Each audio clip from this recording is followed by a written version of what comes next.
Hey, what's up everybody? It's Rox and I am coming to you today with a special video for Scandal season, whatever this is, episode, whatever this is. Y'all know I don't normally do Scandal videos. I used to in the past. Scandal takes a lot. So I decided not to do them. However, I did say that every now and then I would do a surprise Scandal video. So surprise! Scandal was so good last night. And the last couple of episodes actually have been really good. I wasn't really all that impressed when it came back from its winter break or whatever. So, but it's finally picking up. So I decided to go on and do a video today. Now, we're not going to do it like we normally do it. All I have is the top 10 points that I want to talk about, and we're gonna do it in a little countdown type of way. Okay, so let's get to it. I know you guys were all like me when we heard Fitz tell Cyrus that the funeral was nice. I was like, well damn, we don't even get a funeral. First of all, you know, James has been cutting up, you know, pretty regularly on the show. Okay, he's always walking on the edge of danger. He knows the monster that his husband was, and he continuously got himself caught up in, you know, scandal after scandal after scandal, always looking for the big break, like a lot of reporters and, you know, correspondents are. However, this last one got his ass killed. Okay, so and we was real hurt about it because nobody felt it coming. I certainly didn't think that James was gonna get killed off. I mean, he had an awesome season last season. I think he won an award. He won. Yeah, I think he won an award. What was it? Yeah, I know he won something. So, you know, he was riding high, but that let your ass know. Anytime you riding too high, bring that ass right on back down, okay? And death has got to be about the lowest you can get. So I was just like, damn, we don't get enough funeral for James. I guess Shonda said, fuck it, okay? James gone on to a better place and we got to move on with our lives. I must say that I was very happy to see little baby Taquanda Nisha. I was just like, what they done did to the little black baby? She just as cute as can be, just a walking around with Cyrus. Yeah, I was just like, finally. Watch next season, they gonna bring her back. She gonna be 12 years old. Y'all know how they do these kids on these shows. It's like dog years, okay? 1 year equals 7. Look at little Taquanda Nisha. Hey, little Taquanda Nisha.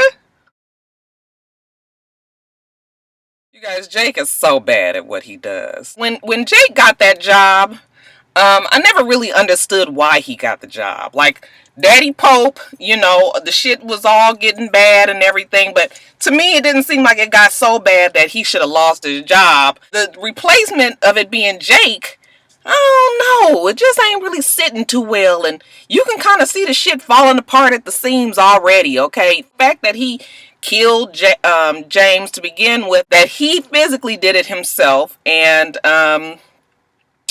I just feel like he's a little too involved, okay? We didn't really see Daddy Pope. We didn't even really know what Daddy Pope did for a long time, okay? Now all of a sudden we know Jake, all the shit that he do. He going to meet with the president every 15 minutes. I mean, how many times did you see Daddy Pope and the president even in the same scene? I can only count. I can't even really think of only the one time, which was when he was in the chair and, you know, Fitz was saying how his daughter smelled and tasted and all that old nasty ass shit. So, yeah, I'm thinking that Jake really, he might need to hand in his resignation, okay, baby? This might be a little too much for you, okay? Why don't you go back to flying planes in the Air Force, whatever the fuck you used to do? Because, yeah, I think that this assignment would be, B16, B316, what is it called? B316, B16. Gotta keep on thinking of the hair. I know it's the same as the blonde hair color. It's the same number. I think it's 613. Yeah. Anyway, yeah, y'all. What y'all think about Jake? Is it time for him to give up the ghost?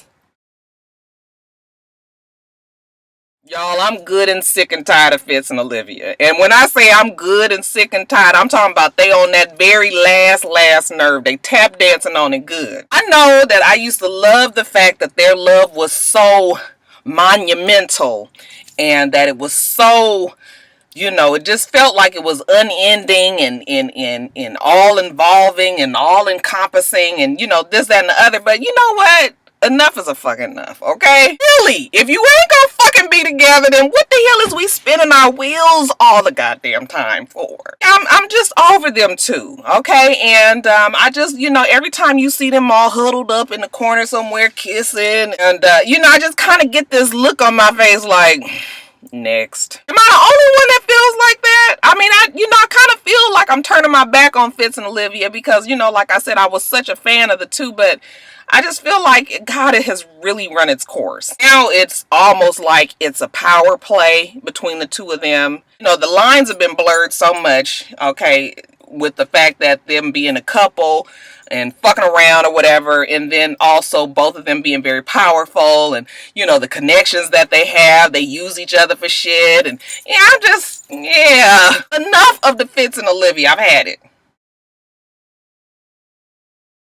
And then I gotta say, you guys, that Mellie, why is Mellie always losing? Okay, and Mellie lost in the biggest way last night. Now, first of all, we know Mellie's history. Okay, Mellie been raped by the daddy, grandpappy Fitz. Okay, Fitz's dad. She held that all in. Now we know that her oldest boy might be Daddy Fitz's son. You know, she stood by Fitz's side all this time while she knew he was fucking around with another woman. Been the faithful, you know, first lady, and you know, she I guess now we finding out that she ain't been fucking Fitz or whatever because of all of this stuff, and you know, so that their marriage has been tainted. So Fitz went off and did what he did. You know, I kind of felt like that was a, you know, I don't like a lot of times when they come up with reasons for why Fitz did something after the fact. Like, you know, we didn't know that she wasn't fucking him and she wasn't, you know, feeling him no more and all of this.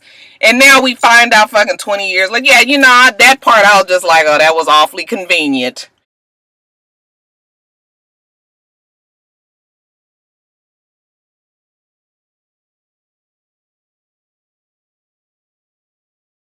She's been there for the kids. You know, Fitz has gotten, you know, he got further and further away from his children as far as their relationship. His children didn't like him. You know, all this, that, and the other. We kind of felt like at least the kids had some respect, some level of respect for their mother. And then the bitch get caught giving a fucking blowjob by her daughter. I was just like, I mean, I just one time want Mellie to continuously win. Okay, I'm talking about for a stretch of time. Okay, it's just every time you turn around, this bitch can't. I mean, she ain't.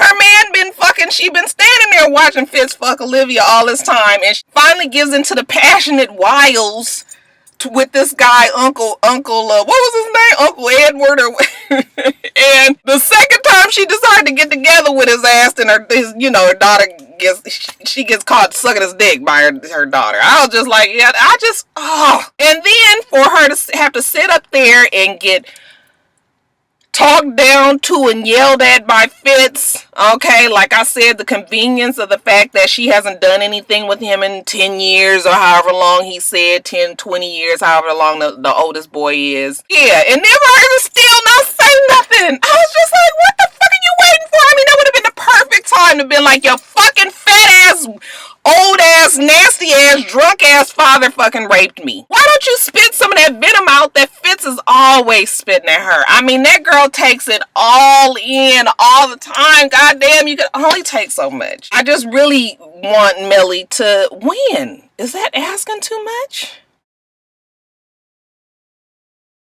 Last night I was just like, somebody get Cyrus. I'm telling you, that Cyrus is gonna have a fucking heart attack. Cyrus has been through so much on this show. He gets his stress level so high. I mean, you can physically feel it yourself when he gets upset. And when he saw Jake in that room talking to the president, and when he went up to him like, I'm gonna kill you. You know how I told you old people be shaking and shit. He was like fully in his, he was gonna kill Jake. If he could rip him apart with his own hands, he was gonna do it. You know, I'm just like, you know, somebody just get Cyrus. Maybe Cyrus need to go on a little leave of absence. This is a little too much for Cyrus, okay? He got to be sitting up there with Jake is always gonna be around, because like I said, the nigga don't never go hide under the bushes and, you know, underground or nothing. He is so above ground. He gonna fuck up that BC 613, y'all. I'm telling you, he gonna fuck it up. Is it B613? B316? B? Whatever it is, he gonna fuck it up. But anyway, I feel so sorry for Cyrus, and then I don't, because like we said, Cyrus is a monster. But you know, Cyrus always has, you know, the ultimate goal in view. So I mean, you know, this is what Cyrus lives and breathes the White House. Okay, this is his everything. And now that the shit then got mixed in with, you know, the fact that his husband has been killed and all of that, you know, it might be a little too much for Cyrus. Okay, so somebody get Cyrus and take him on vacation. It was good to see the kids finally. We've heard about the kids, and you know, we knew that there was a strained relationship with the kids and their dad. Like I said, I hate that the shit has got ruined with their mom as well. But you know, it was good to see him. I thought it was funny last night. Them kids was gonna fuck that shit up. They was gonna get on that interview, that son, with whatever his shirt was for the guy that was running against Fitz and everything. And Fitz was like, I know the good goddamn well you don't think you fixing to get up on any show with my the person that's running against me wearing his shirt. What the hell wrong with you? That boy was like, fuck you. You can't tell me what to do. You know, classic teenage shit or whatever. But I'm wondering if they're going to bring them onto the show even more. Because they can add some, and I think that they will, because the fact that we know that that boy is gonna probably be Fitz's dad's son. But yeah, I was cracking up with them kids last night. They was just like, we about to fuck shit up.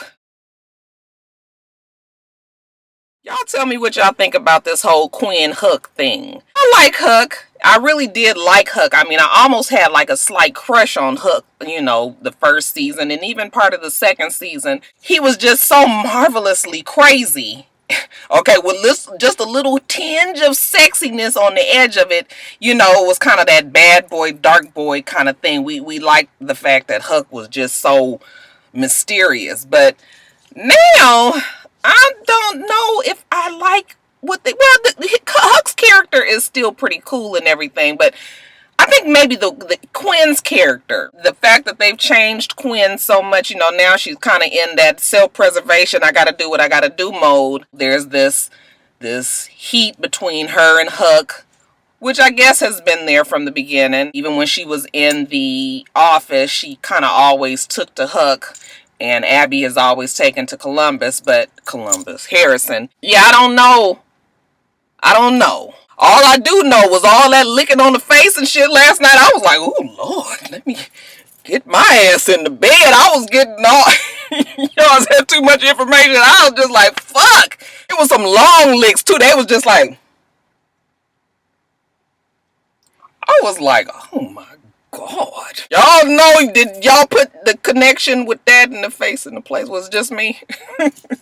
I don't know what I feel about Huck and Quinn's relationship. I do know one thing though. Her boyfriend, that crazy motherfucker that's been around since the beginning as well, he ain't fixing to let Quinn go. He knows there's something going on between Huck and Quinn, and he got to protect what's his too. So honey, he done moved his ass up into her apartment yesterday, and I was just like, oh, this how the shit go down? You just decide you're gonna come in my place and protect me.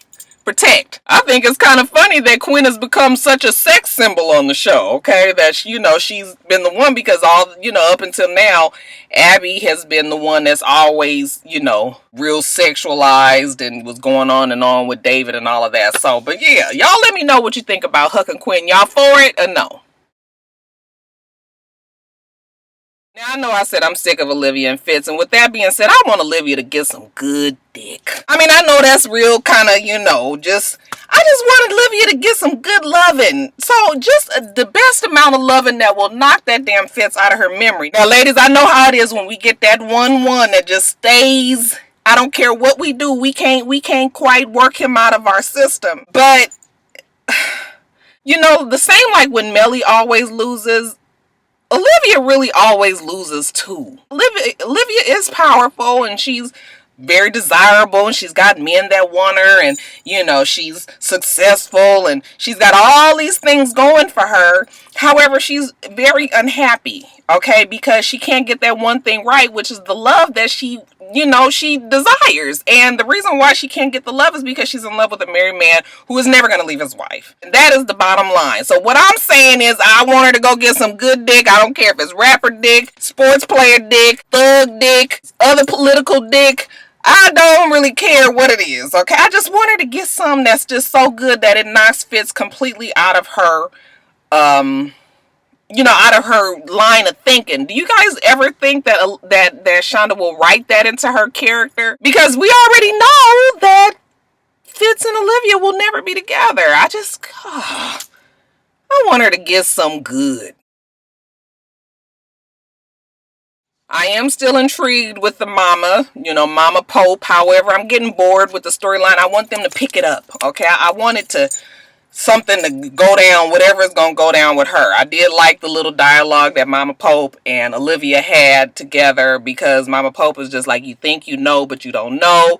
You think you're cheering for the right team, but you're not. And she was like, basically, I'm going to stay out of your business if you stay out of my business. Okay, Mama said, so don't start now, won't be none. I do like the line of Momma Pope, but I kind of want them to get that whatever is going with that too. I guess I'm just impatient. Of course, we'll see. I'm sure they've got more under their sleeve with Momma Pope. How do you guys feel about Momma Pope's character? Does the writing seem a little different on the show, or is it just me? Like I said, when the show first came back from its winter break, I just kind of felt like it wasn't at its normal steam, okay? It wasn't as fast-paced. The storyline was not all that picked up, and I was like, what is going on here? And I think it took, like I said, like a couple of episodes. I think last week, the one when James got killed, was that the third or the fourth episode? I'm not used to it being so slow, and now it's starting to pick back up and everything, but it still doesn't seem like it's the same as it had been. I don't really think that Shonda has changed her writers. At least I haven't heard anything like that. I don't know that for sure. But you guys tell me, does just the whole general pace of the show seem different? Of course, we still get the monologues that everybody gives. Even now they got Jake doing it. Of course, Daddy Pope is number one on the monologues. He is always the one that's going to, say his whole long speech, and he gets real indignant, and he keeps on talking, and he gets to shaking, and he says it like this, and you be sitting there looking like, you be doing it with him. If that man don't win an award next season, I promise you I know something. But now we got Jake doing it, so those type of things are still there, definitely. And I feel like that has always been a trademark of Shonda, because if you watch Grey's Anatomy and if you used to watch Private Practice, she's always written in that way. She's always had them give a long speech, something that really kind of touches you, or really, kind of feels deep, and, and the person keeps on saying stuff over and over, and she's always written in that. That's, like I said, it's a staple of Shonda's. But still, I just feel like a lot of other parts of the show has changed. Or maybe they're just trying to switch it up and so that people won't get bored. But you guys let me know if you think anything is different with the shows. Alright, you guys, that's it. See, I said I would do a surprise scandal video every now and then. I love my rock stars. I do try to look out for you guys every now and then. So that was it. Don't be expecting another one next week, though. Anyway, gotta do top of the blog. So I want you guys to remember to rate, comment, and subscribe to the channel. I'm itsrox. The channel is for itsrox, and everything I do will be in the bottom bar. Alright? Alright, so I hope that you have a wonderful, wonderful rest of your day, and I plan on doing the same. Until next time, Roxstars. Bye.